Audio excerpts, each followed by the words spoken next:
DTV news కి స్వాగతం. ముందుగా హెడ్లైన్స్.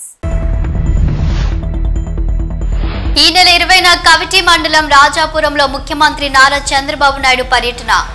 100 రోజుల పాలనలో పై ప్రజల వద్దకు తొలిసారిగా బాబు.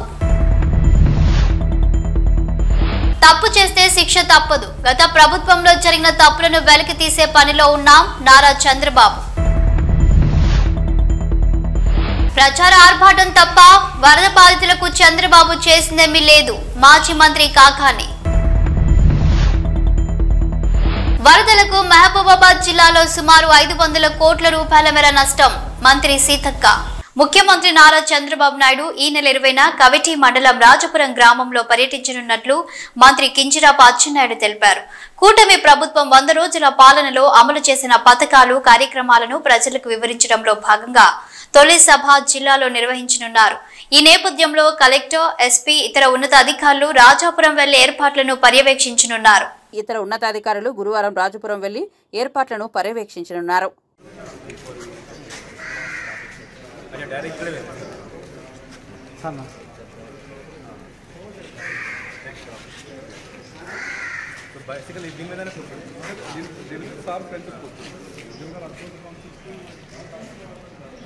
విజయవాడ పిఠాపురం విపత్తులకు సంబంధించి చంద్రబాబు దారుణంగా వైఫల్యం చెందాడని విమర్శించారు మాజీ మంత్రి కాకాని గోవర్ధన్ రెడ్డి.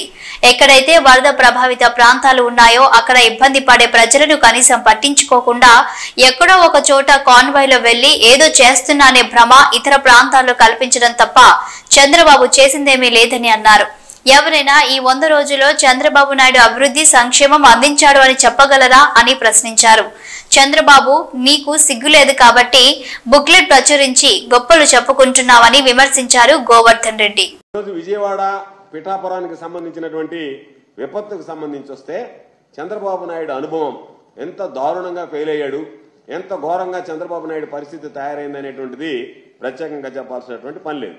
ఫ్లడ్ మేనేజ్మెంట్ లో చంద్రబాబు నాయుడు పూర్తి స్థాయిలో వైఫల్యం చెందాడని చెప్పడానికి ప్రజలే ప్రత్యక్షమైనటువంటి ఉదాహరణ. వాళ్ళు మాట్లాడుతున్నటువంటి వాయిసే ఈరోజు స్పష్టంగా చంద్రబాబు ఈ ప్రభుత్వంలో మేము అన్ని విధాలా ఇబ్బందులు పడ్డామని చెప్పి పదే పదే మాట్లాడేటువంటి పరిస్థితి. 3,50,000 మంది విజయవాడకు సంబంధించి వరద తాకిడికి ఇబ్బంది పడితే సహాయ కార్యక్రమాలు ఎంత దారుణంగా చంద్రబాబు నాయుడు చేపట్టాడనేటువంటిది మనం చూసాం. ఎక్కడో దగ్గర రోజుకు ఒక కాన్వాయ్లో వెళ్లడం, గంటల కొద్ది సమీక్షలు, సమావేశాలతో కాలయాపన చేయడం, ఏదో చేస్తున్నాననేటువంటి భ్రమ ఇతర ప్రాంతాలకు కల్పించడం తప్ప వాస్తవానికి ఎక్కడైతే వరద ప్రభావిత ప్రాంతాలు ఉన్నాయో అక్కడ ఎవరైతే ప్రజలు ఇబ్బందులు పడ్డారో వాళ్ళ గురించి పట్టించుకున్నటువంటి దాఖలాలు లేవు. జనం పాపం అన్నం లేక, నీళ్లు లేక, వాళ్ళని పాపం ఎక్కడైనా సురక్షితమైనటువంటి ప్రాంతాలకు తరలించేందుకు బోట్ సౌకర్యం కూడా లేక ఎన్ని రకాలైనటువంటి ఇబ్బందులు పడ్డాడో, నరక యాతన అనుభవించారు చంద్రబాబు పుణ్యమా అని చెప్పి పాపం అక్కడ ఉన్నటువంటి వాళ్ళు. నువ్వు రాత్రి దాకా కూర్చోవడం, రాత్రి పొద్దుపోయాక ప్రెస్ మీట్లు పెట్టడం, కాకి లెక్కలు కట్టడం, నీ వ్యవహార శైలి ఏ విధంగా తయారైందంటే నీ ఇళ్లు మునిగిపోతే నువ్వు కలెక్టరేట్లో బస్సులో పడుకొని నేను ఇంటికి నీకు పోవడానికి దారి లేక, ఇంట్లో ఉండలేక, నేను కలెక్టరేట్ను వదిలి వెళ్ళిపోవాలి అని అంటే మీ అన్ని పనులు అయిపోయిన దాకా వరదలు తగ్గిన దాకా ఉంటానని చెప్పి ఇంట్లో వరద తగ్గిన దాకా బస్సులో పడుకొని దానికి కూడా కలరింగ్ ఇచ్చినటువంటి నీచమైనటువంటి చరిత్ర చంద్రబాబుది అని చెప్పుకోవాల్సినటువంటి పరిస్థితి.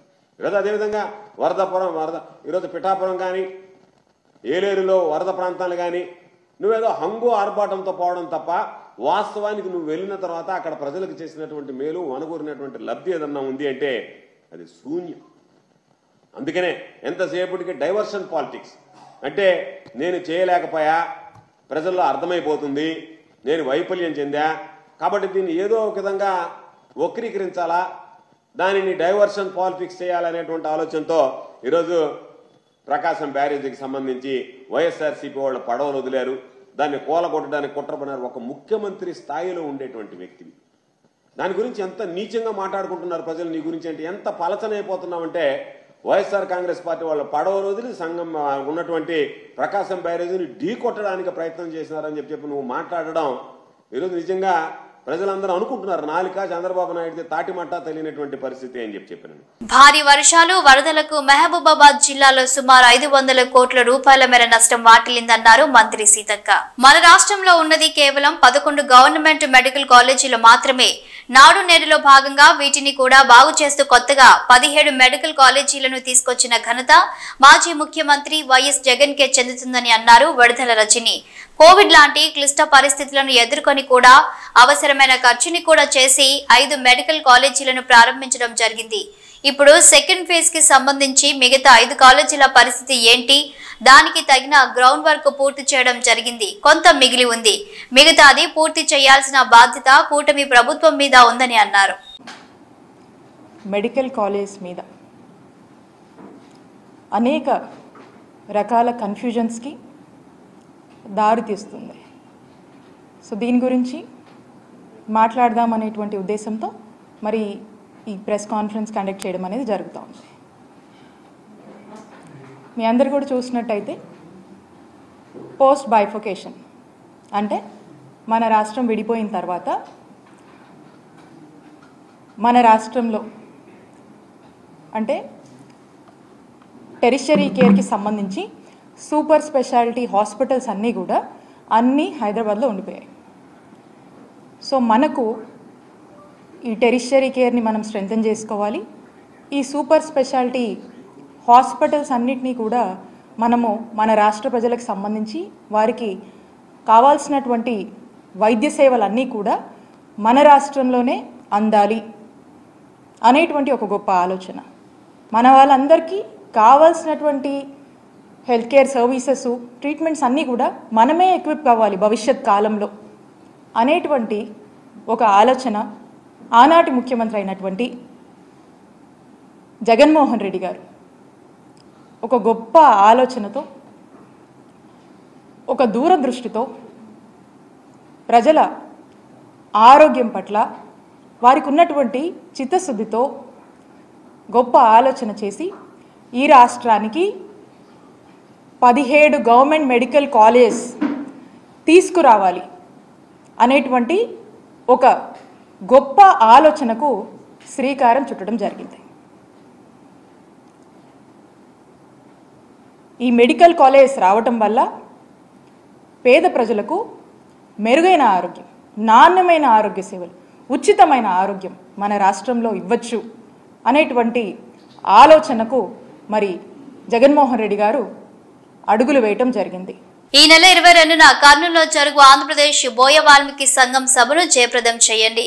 సురేష్ నాయుడు వాల్మీకి బోయల ఎస్టీ అంశం పైన రాష్ట్ర స్థాయి చర్చ సమావేశం ఈ నెల 22న కర్నూలు నగరంలోని జిల్లా పరిషత్ హాల్ నందు జరుగుతుందని తెలిపారు. ఈ సమావేశానికి వాల్మీకి బోయ లలిత తరలి వచ్చి జయప్రదం చేయాలని కోరుతూ Valmiki professional president Suresh Naidu media ద్వారా తెలిపారు. ఆయన డోన్ పట్టణంలోని వాల్మీకి విగ్రహానికి పూలమాలలు వేసి పట్టణంలో గల వాల్మీకులకు ఆహ్వాన కరపత్రాలను అందజేశారు. ఈ కార్యక్రమంలో వాల్మీకులు శ్రీరాములు, టీ స్టాల్ ఎర్రస్వామి, శివ, విజయ్ ఇతర వాల్మీకులు పాల్గొన్నారు. కర్నూలు జిల్లాలో జిల్లా పరిషత్ కార్యాలయంలో సెప్టెంబర్ 22 ఆదివారం రోజు వాల్మీకుల రాష్ట్ర స్థాయి వర్క్షాప్ జరుగుతుంది. కావున వాల్మీకి సోదరులందరూ ప్రొఫెషనల్స్, సామాన్య ప్రజలు అందరూ పాల్గొని విజయవంతం చేయండి. నేను సురేష్, ఆంధ్రప్రదేశ్ వాల్మీకి బోయ సంఘం ప్రొఫెషనల్ వింగ్ ప్రెసిడెంట్, ఉమ్మడి కర్నూలు జిల్లా.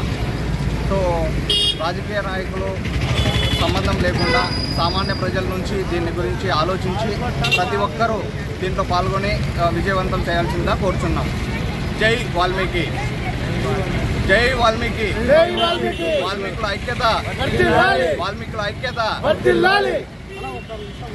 ఇప్పుడు మామూలు ఎలక్షన్ వచ్చినప్పుడు కూడా వాల్మీకి వాడుకుంటారు. అవి చేసి వాల్మీకి చాలా మంది చదువుకున్న పిల్లలు వెనుకబడినారు. ఇలాంటి యూనియన్లు పుట్టుకొస్తున్నా కానీ అసలైన ఎస్టీ జాబితా తేవడం లేదు. వాల్మీకి నమ్మకాన్ని పోయినట్టు వరకు దీని గురించి మీరు ఇచ్చేది మరోసారి.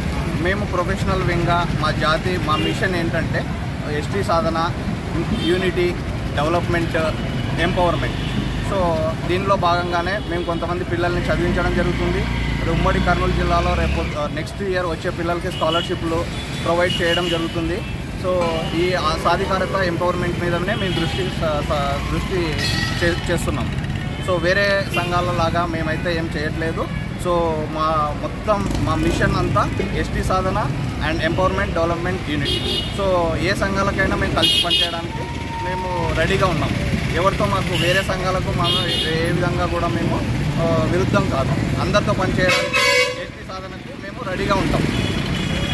కర్నూలులో బుధవారం డివైఎఫ్ఐ ఆధ్వర్యంలో హోంగార్డులు పాత పద్ధతిలోనే హోంగార్డుల రిజర్వేషన్లు కొనసాగించాలి, పెంచిన హోంగార్డు రిజర్వేషన్లను తక్షణమే తగ్గించాలి, 2 సంవత్సరాల నుండి పెండింగ్ లో ఉన్న పోలీస్ కానిస్టేబుల్ నోటిఫికేషన్ వెంటనే పూర్తి చేయాలి, సుప్రీం కోర్టులో వేసిన హోంగార్డు రిజర్వేషన్ కు సంబంధించిన కేసును తక్షణమే పరిష్కరించాలని ఆందోళన చేస్తూ ర్యాలీ నిర్వహించి కలెక్టరేట్ దగ్గర మోకాలపై కూర్చొని నినాదం చేశారు.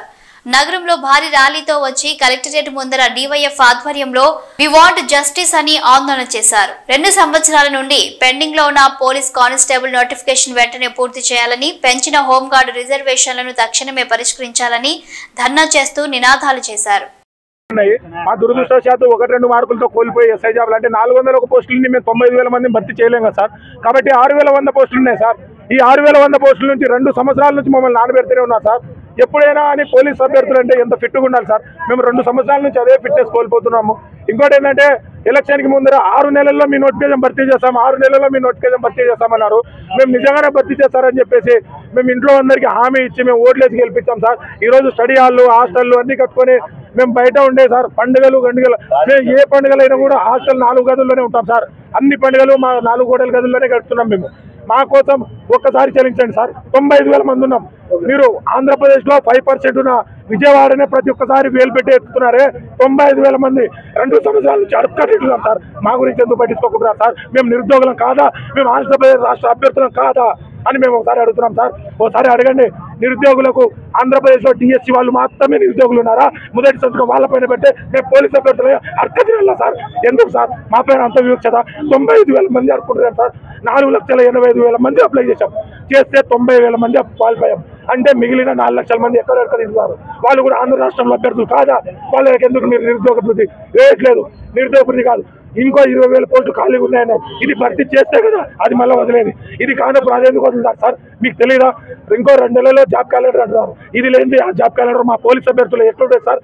నిన్న గణేష్ నిమజ్జనప్పుడు సార్ ఉదయం 11 గంటల వరకు మా పోలీస్ శాఖ వాళ్ళందరూ చేస్తున్నారు. మమ్మల్ని కూడా భర్తీ చేస్తే మేము పని చేసి డబ్బు తీసుకుంటా అంటున్నాం సార్. మేము ఉద్యోగం తీసుకోము. మాకు నిరుద్యోగ వృద్ధి కూడా వద్దు. మాకు ఉద్యోగాలు కల్పించండి. మేము పని చేసి మా కుటుంబాన్ని పోషిస్తాం సార్. మా ఇంట్లోకి పత్రాలు కూడా వద్దు. మాకు ఉపాధి ఉద్యోగం కల్పించండి. నా పేరు డి బాబు నాయక్ సార్. నేను Kurnool, Andhra Pradesh. AP constable police notification 6,100 పోస్టులకు ఇచ్చారు. గత ప్రభుత్వం ఈ నోటిఫికేషన్ ఇచ్చి 2 సంవత్సరాలైంది. హోంగార్డుల రిజర్వేషన్లను 15 సివిల్లోన 8 నుంచి 15%, ఏపీఎస్పీలోన 15 నుంచి 20% పెంచడం ద్వారా ఒకవైపు గవర్నమెంటే పెంచుతూ మరి జీవో ఇచ్చేసింది నోటిఫికేషన్. మరి అదే రెండో వైపు మరి ఏపీ పోలీస్ బోర్డే మళ్ళీ వెళ్ళి మాకు ఇది రిజర్వేషన్లు ఎక్కువయ్యాయని చెప్పేసి కోర్టులో కేసు వేసింది. అంటే 2 డ్రామాలు రాష్ట్ర ప్రభుత్వమే ఆడి ఉద్దేశపూర్వకంగా హోంగార్డులకు అభ్యర్థులకు మధ్య గొడవ సృష్టిస్తుంది. కాబట్టి వెంటనే రాష్ట్ర ప్రభుత్వం ఈ కేసు హియరింగ్ని తొందరగా పూర్తి చేసి నోటిఫికేషన్ని పూర్తి చేయాలని చెప్పేసి కోరుకుంటున్నాం. ప్రధానంగా లోకేష్ గారు నిరుద్యోగులకు ఇచ్చిన హామీ ప్రకారం 6 నెలల ఈ ప్రక్రియను పూర్తి చేయాలి అంటే వెంటనే కేసు మూసేసి పాత పద్ధతిలో రిజర్వేషన్లను కొనసాగించి మొత్తం వెంటనే ఫిజికల్ ఈవెంట్స్, మైన్స్ కండక్ట్ చేయాలని చెప్పేసి డిమాండ్ చేస్తున్నాం. లేని పక్షంలో చాలా తీవ్రంగా ఈ ఆందోళన తీవ్రతరమవుతాయి. మినిస్టర్లు ఇప్పటిదాకా నిన్నటిదాకా మా అభ్యర్థులు వాట్సాప్లో, ఫేస్బుక్లో ఆందోళన చేస్తామంటే ఆందోళన చేస్తే కేసులు పెడతామని చెప్పేసి బెదిరిస్తున్నారు. మరి ఒకవైపు నిర్బంధానికి వ్యతిరేకంగా ఉంటుంది మా ప్రభుత్వాన్ని పైన ప్రకటన చేస్తున్నటువంటి వీళ్ళు నిన్న మేము పోలీస్ పర్మిషన్కి వెళ్తే కూడా నిర్బంధించి మేము మీకు పర్మిషన్ ఇవ్వము, చేస్తే కేసులు పెడతామని చెప్పేసి బెదిరిస్తున్నారు. కాబట్టి బెదిరింపులు మానేసి నోటిఫికేషన్ వెంటనే పూర్తి చేయాలని చెప్పేసి డివైఎఫ్ఐగా డిమాండ్ చేస్తున్నాం. లేకపోతే మాత్రం ఆందోళన రాష్ట్ర వ్యాప్తంగా 95,208 మందిని ఈ ఆందోళన దించుతాం.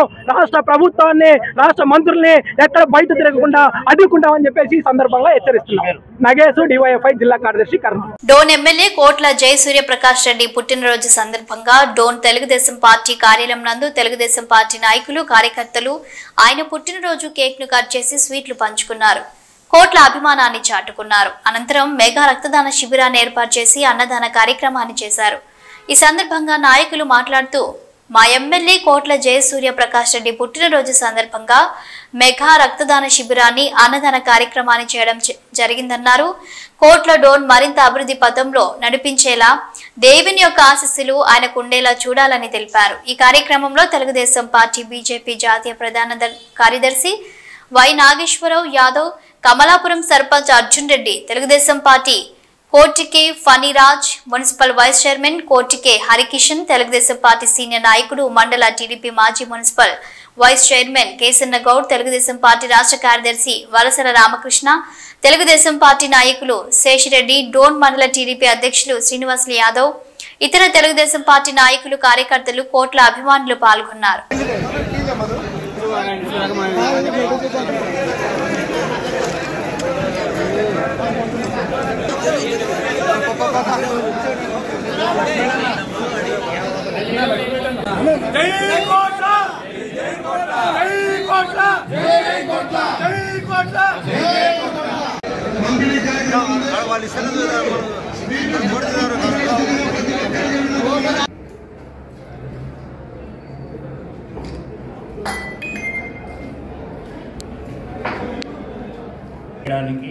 మరి అట్లాగే ఏదైతే ఉచిత ఇసుక పథకాన్ని కూడా ప్రవేశపెట్టడం జరిగింది.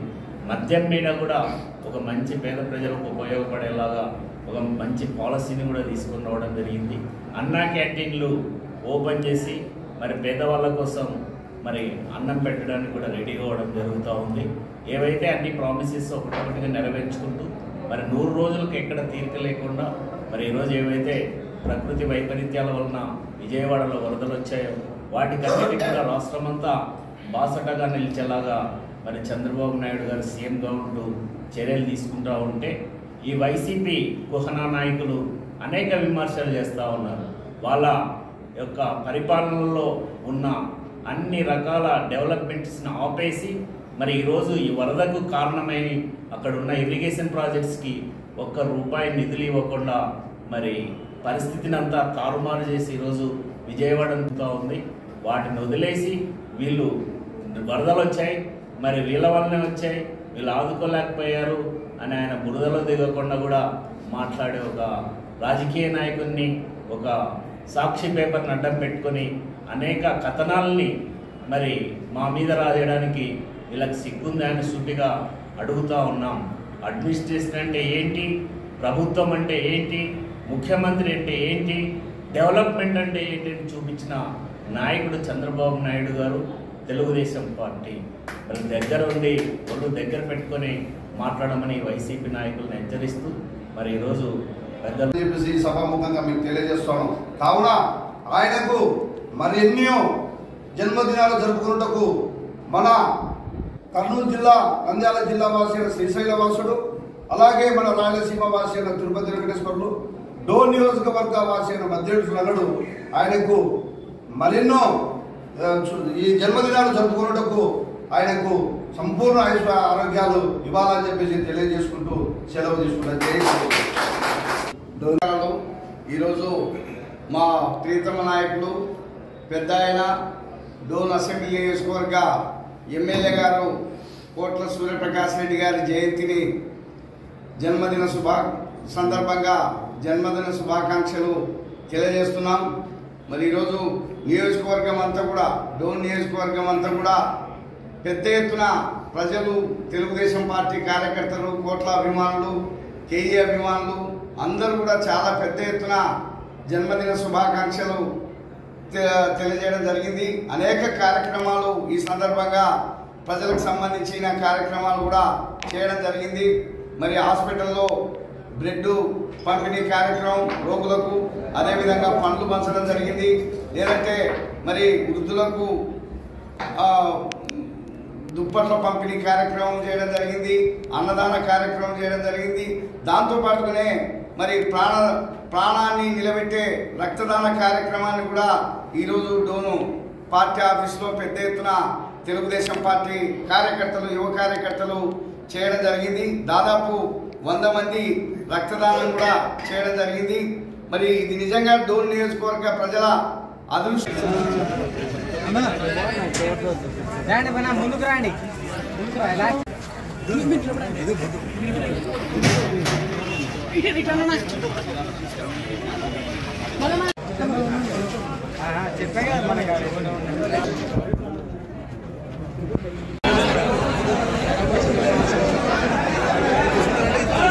మహిళా కమిషన్ చైర్పర్సన్ ని కలిసిన జానీ మాస్టర్ బాధితురాలు.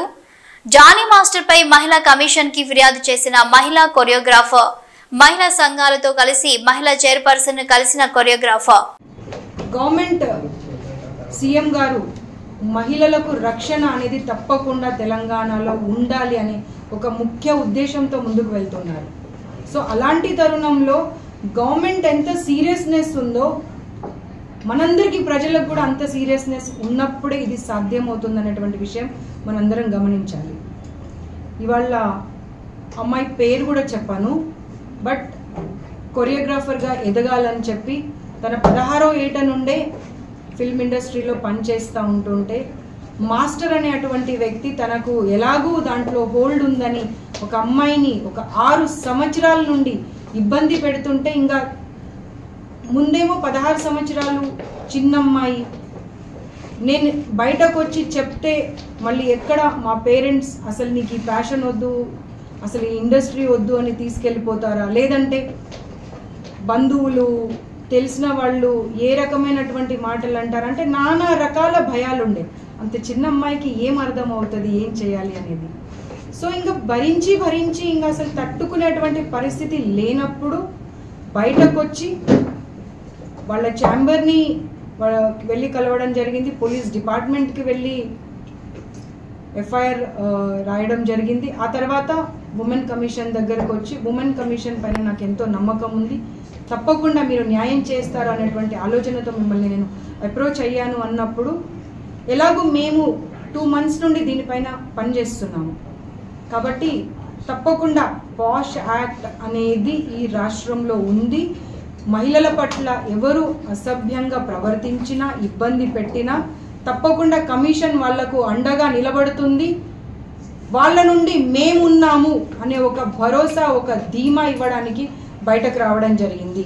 మహిళలు మీరు ఏ ప్రొఫెషన్లో ఉన్నా, ఏ ఆఫీస్లో పనిచేస్తున్నా, ఎక్కడ పనిచేస్తున్నా సరే, ఇక మీదట మీకు ఎవరు ఇబ్బంది చెప్తే బయటకు అనేటువంటి భయము జంకు లేకుండా ఎలాంటి ఇష్యూ ఉన్నా సరే తప్పకుండా మహిళా కమిషన్కి మీరు రావచ్చు. ఇది మీ ఆఫీసు, మీకోసం పనిచేస్తున్నాము, మీకు ప్రొటెక్షన్ ఇస్తాము. తెలంగాణ రాష్ట్రంలో ఇవాళ ఈ ప్రభుత్వం మీకోసం పనిచేయడానికి ఉంది అనేటువంటి ఒక భరోసా ఇవ్వడం కోసము ఈ అమ్మాయి ఇష్యూ కూడా సీరియస్గా టేకప్ చేస్తాము. పోలీస్ ప్రొటెక్షన్ కల్పించాల్సిందిగా కూడా ఇప్పుడే ఆర్డర్స్ కూడా మేము వాళ్లకు ఇష్యూ చేస్తాము. ఎందుకంటే ఎలాంటి ప్రొటెక్షన్ లేకుండా ఉంది. పలుకుబడి ఉన్నటువంటి వ్యక్తులతో ఎప్పుడైతే ఢీకొంటారో చాలా రకాల భయాలు ఉంటాయి, మనందరికీ తెలిసినటువంటి విషయం. వాళ్లకు ప్రొటెక్షన్ ఇవ్వాల్సినటువంటి బాధ్యత మనపైన ఉంది. దాని గురించి మీడియా మిత్రులకు కూడా చెప్తున్నాను, మీడియాలో కూడా పనిచేసేటువంటి అమ్మాయిలు చాలామంది ఉంటారు. నేను గతంలో నా దగ్గరికి ఆ ఇష్యూస్ కూడా కొన్ని వచ్చిండే. కాబట్టి ఆ వర్క్ ప్లేస్ ఏదైనా కానివ్వండి, ఒక స్వేచ్ఛాయుతమైనటువంటి వాతావరణంని కల్పించి వాళ్లను మనతో సమానంగా పనిచేసేటువంటి పరిస్థితులను కల్పిద్దామనేటువంటి విషయం మీ అందరికీ తెలియజేస్తాము. ఇవి బులెటిన్ అప్డేట్స్. Keep watching.